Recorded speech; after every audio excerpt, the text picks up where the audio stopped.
Big boss Telugu season 8 అట్టహాసంగా ప్రారంభమయ్యింది. వరుసగా 6వ సీజన్ కి కూడా టాలీవుడ్ కింగ్ నాగార్జున హోస్ట్ గా చేస్తున్నాడు.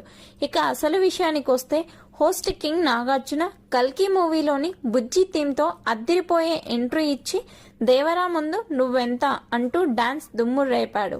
ఆ తర్వాత బిగ్ బాస్ సీజన్ 8 హౌస్ ను అందరికీ చూపిస్తూ ఈ సీజన్ జంగిల్ థీమ్ తో ఉండబోతోంది అంటూ ఇండైరెక్ట్ గా చెప్పాడు. అయితే హోస్ట్ గా నాగార్జున మరో మెట్టు ఎక్కేశాడు అని చెప్పవచ్చు. బిగ్ బాస్ హౌస్ లో ఉన్న ప్రతి స్పెషల్ ప్లేస్ ను చాలా క్లారిటీగా చూపించి అందరికీ వివరించాడు. ముఖ్యంగా బెడ్రూమ్స్ గురించి చెప్పడం జరిగింది. తూనీగా, పికాక్, జీబ్రా అంటూ 3 రకాల షేడ్స్ తో బెడ్రూమ్ డిజైన్ చేయడం జరిగింది. బిగ్ బాస్ సీజన్ 8 హౌస్ లోకి వెళ్లిన హౌస్ మేట్స్ గురించి చూస్తే ఈ సీజన్ లో ఏ కంటెస్టెంట్ కూడా ఒంటరిగా బిగ్ బాస్ హౌస్ లోకి అడుగు పెట్టలేదు. ఒక